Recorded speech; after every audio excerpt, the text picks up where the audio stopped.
Hello kids, how are you all? I hope you all are fine and good.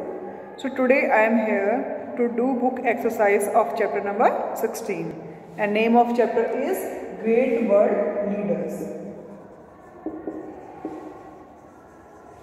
Great World Leaders ये हमारे chapter का name है and आज हम इसकी एक्सरसाइज करने वाले हैं. Okay and date is 12 Jan. So here is exercise A. Choose the correct answer and fill in the blanks. So 4 options are given here and you have to tick the correct answer as well as the write the correct word in the given space also. So first question is, Dash played a very important role in the American Revolution. America जो country है वो भी पहले Britishers के under थी, ठीक है. वो भी एक तरीके से गुलाम थी जैसे हमारा इंडिया था, अंग्रेजों का गुलाम रहा था. तो उन्होंने भी इसके लिए फाइट किया था और इसमें सबसे इम्पॉर्टेंट रोल किसने प्ले किया था. तो इसमें ऑप्शंस दिए गए हैं Mother Teresa, George Washington, Abraham Lincoln या मार्टिन लूथर किंग जूनियर. तो इसका करेक्ट आंसर आएगा फर्स्ट का बी. फर्स्ट का करेक्ट आंसर क्या आएगा? B, George Washington. इन्हें कमांडर इन चीफ भी बनाया गया था. ये आर्मी में थे जॉर्ज वॉशिंगटन और जब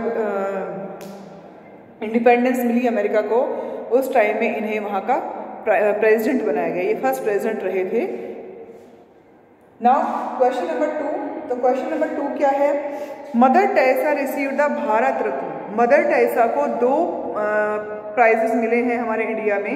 एक तो उन्हें नोबल प्राइज दिया गया और दूसरा उन्हें भारत रत्न दिया गया. तो नोबल प्राइज उन्हें दिया गया था 1979 में और भारत रत्न उन्हें मिला था 1980 में. तो ऑप्शन में यहाँ पर दिया हुआ है, ऑप्शन डी में लिखा है 1980. तो करेक्ट आंसर क्या है? 1980. ओके.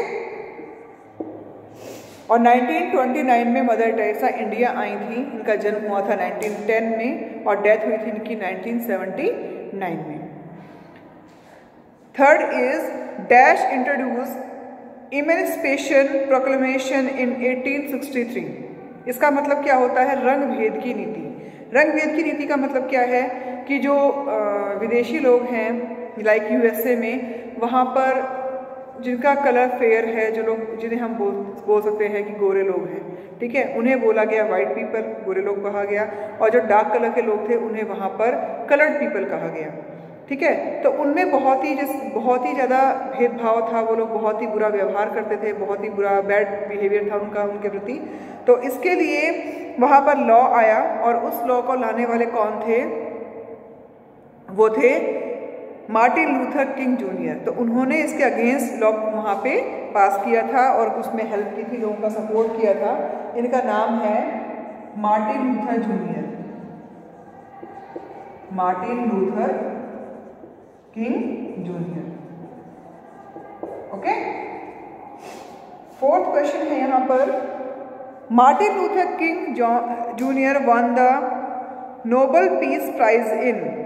इन्हें नोबल पीस प्राइज कब दिया गया? उनके इस काम के लिए, क्योंकि उन्होंने ये काम किया, ये बहुत बड़ा काम था, छोटा मोटा नहीं था. जैसे हमारे इंडिया में पहले कि जाति के आधार पर, जाति के बेस पर लोगों के साथ भेदभाव किया जाता था. उन्हें मंदिर नहीं जाने देते थे, उन्हें अपने सामने बैठने नहीं देते थे, उन्हें बहुत से राइट्स थे जो उन लोगों को नहीं थे, ठीक है. आज के टाइम में क्या हो सकता है? क्या ऐसा है? जब से हमारा कॉन्स्टिट्यूशन लागू हुआ, अडॉप्ट किया गया, जब से हमारा इंडिया फ्री हुआ, तब से ये सब चीज़ें बंद कर दी गई हैं. बट पहले तो ये सब चीज़ें वो लोग फेस करते थे ना. तो ऐसे ही यूएसए में भी लोग रंग भेद की नीति वहाँ पर चलती थी और इसको बहुत ही शांतिपूर्ण तरीके से इस चीज़ को हैंडल करने के लिए और उन लोगों का साथ देने के लिए उन्हें नोबल पीस प्राइज़ दिया गया, मतलब उन्हें शांति पुरस्कार दिया गया. तो वो कब दिया गया, कौन से ईयर में दिया गया? तो वो दिया गया था 1964 में, जो कि है ऑप्शन डी. तो ये थे आपके 4 यहाँ पर 4 MCQs दिए गए थे जो फिलअप्स भी हैं. एंड नाउ एक्सरसाइज बी है आपकी true false. State whether these statements are true और फॉल्स. यहाँ पर 5 स्टेटमेंट्स दिए गए हैं और आपको बताना है कि ये स्टेटमेंट्स ट्रू है या फॉल्स. तो 1 बाय 1 हम इन्हें भी एक्सप्लेन करेंगे, इन्हें भी मैं समझाऊंगी आपको. और इसका करेक्ट आंसर यहाँ पे नोट डाउन करेंगे। So George Washington was the 16th president of the United States of America. क्या यूनाइटेड स्टेट्स ऑफ अमेरिका के 16th प्रेसिडेंट का नाम जॉर्ज वॉशिंगटन है? अभी अभी हमने पढ़ा था कि 16th जो वहाँ के यूएसए के जो प्रेसिडेंट थे वो कौन थे? वो है अब्राहम लिंकन। और जॉर्ज वॉशिंगटन के बारे में मैंने अभी आपको बताया था फर्स्ट वाला क्वेश्चन जब हमने एमसीक्यूज का किया कि जॉर्ज वॉशिंगटन फर्स्ट प्रेसिडेंट थे। ओके, इन्होंने वो लड़ाई लड़ी थी जो रिवॉल्यूशन जिसे हम बोलते हैं अमेरिकन रिवॉल्यूशन, तो वो लड़ाई इन्होंने ये लड़ी थी ब्रिटिशर्स के अगेंस्ट और ये उसमें जीते थे। तो फर्स्ट का आंसर क्या आएगा? फॉल्स। अगर ये नहीं थे 16 तो कौन थे? तो आपको राइट आंसर भी पता होना चाहिए कि अगर जॉर्ज वॉशिंगटन 16 नहीं थे तो 16 प्रेसिडेंट थे कौन? तो 16 प्रेसिडेंट थे अब्राहम लिंकन थे। Second is Mother Teresa established Nirmal Hriday in 1950। देखो 1950 में मदर टेरेसा ने खोला था मिशनरीज ऑफ चैरिटी, जो कि नीडी पीपल के लिए था, ज़रूरतमंद लोगों के लिए था, गरीब लोगों के लिए था, होमलेस लोगों के लिए था। वो आई तो यहाँ पर थी एज अ टीचर। वो यहाँ पर मदर टेरेसा जब इंडिया आई थी तब वो एज अ टीचर आई थी, लोगों को पढ़ाने के लिए आई थी, बच्चों को पढ़ाने के लिए आई थी। कई स्कूल्स में उन्होंने काम भी किया एज अ टीचर। लेकिन जब यहाँ पर उन्होंने लोगों की कंडीशन देखी, क्योंकि उस टाइम पर जब वो इंडिया आई थी, जब 1929 में आई थी और तब तक हमारा इंडिया फ्री नहीं हुआ था, तो उस टाइम पर हमारे कंट्री थी, हमारा देश था, उसकी हालत बहुत ही ख़राब थी। मतलब यहाँ पे लोग बहुत गरीब थे, उन्हें एजुकेशन सिस्टम इतना डेवलप नहीं था, उन्हें लिखना पढ़ना नहीं आता था, ठीक है, वो सिर्फ खेती बाड़ी करना जानते थे। तो जब देखा उन्होंने यहाँ पर कि इंडिया में ऐसी हालत है लोगों की, तो उन्होंने डिसाइड कर लिया कि नहीं, मैं इन लोगों की हेल्प करूँगी, मैं नीडी पीपल की हेल्प करूँगी, मैं जो गरीब लोग हैं उनकी हेल्प करूँगी। तो इसके लिए उन्होंने 1950 में कोलकाता में, पहले इसका नाम कलकत्ता होता था, ठीक है, जब उन्होंने खोला था उसके बाद में चेंज करके इसका नाम कोलकाता रखा गया। तो वहाँ पर मिशनरीज ऑफ चैरिटी खोला था 1950 में, और उसके 2 साल बाद 1952 में उन्होंने खोला था निर्मल फ्राइडे, जो कि एक ऑर्फनेज है। ऑर्फनेज का मतलब क्या होता है? अनाथ आश्रम। जो छोटे बच्चे होते हैं जिनके पेरेंट्स नहीं होते या उन्हें छोड़ दिया जाता है अपने पेरेंट्स, उनके जो पेरेंट्स उन्हें कहीं छोड़ जाते हैं, जो गरीब होते हैं, उनका खर्चा नहीं उठा सकते या उन्हें नहीं पाल सकते, तो ऐसी कंडीशन में उन्हें अनाथ आश्रम में छोड़ जाते हैं, ठीक है। तो उसके लिए उन्होंने 1952 में निर्मल फ्राइडे खोला था, 1950 में उन्होंने खोला था मिशनरीज ऑफ चैरिटी। तो यहाँ पर आएगा आंसर, ये आपका ये भी फॉल्स है। अगर हम निर्मल फ्राइडे की बात करते हैं तो निर्मल फ्राइडे खोला गया था 1952 में, और 1950 में क्या खोला गया था? तो मिशनरीज ऑफ चैरिटी खोला गया था। ओके, तो सेकंड का आंसर क्या आएगा? फॉल्स आएगा। Now third is Martin Luther King Jr. fought for the rights of the colored people in the United States of America.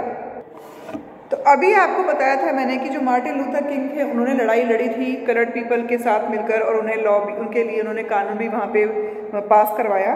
तो कलर्ड पीपल के साथ लड़ने वाले, उनके साथ उनके राइट्स के लिए लड़ने वाले थे मार्टिन लूथर किंग। तो ये स्टेटमेंट क्या है? ट्रू है। Now fourth and fifth. तो फोर्थ क्या आएगा?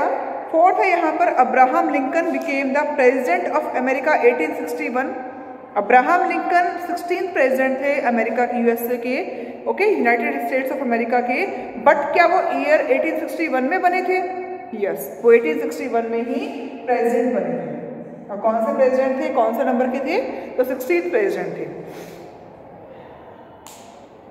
नाउ स्टेटमेंट 5 है यहाँ पर, Mother Teresa was declared as saint by the Vatican in 1960। क्या मदर टेरेसा को एज ए सेंट, सेंट का मतलब होता है संत, जिसका काम होता है लोगों के बारे में सोचना, लोगों की भलाई करना, ठीक है, जो सेल्फिश नहीं होता, अपने बारे में नहीं सोचता, हमेशा दूसरों की भलाई के बारे में सोचता है, दूसरे लोगों के बारे में सोचता है और अपनी लाइफ उन लोगों के ऐसे अच्छे कामों में ही वो स्पेंड कर देता है, ठीक है। तो उन्हें वेटिकन में सेंट डिक्लेयर किया गया था, बट 1960 में डिक्लेयर नहीं किया गया था, उन्हें डिक्लेयर किया गया था 2016 में। तो ये स्टेटमेंट में क्या होगा? फॉल्स। यहाँ पर ईयर जो है वो रॉन्ग दिया हुआ है, ठीक है। सेंट डिक्लेयर जरूर किया गया था, बट वो कब किया गया था? 2016 में। उन्हें उनके डेथ के बाद, उनकी डेथ हुई थी 1997 में, ओके 5 सितंबर 1997 में उनकी डेथ हो गई थी। उनकी डेथ के बाद यूनाइटेड स्टैंड डिक्लेयर किया गया वेटिकन में, और उससे पहले उन्हें जो प्राइजेस थे, नोबेल पीस प्राइज़ है, नोबेल प्राइज़ है, भारत रत्न है, उन्हें पहले दे दिया गया था जब वो थी। और ये आपके बुक की एक्सरसाइज और आपके ट्रू फॉल्स थे चैप्टर नंबर 16 के।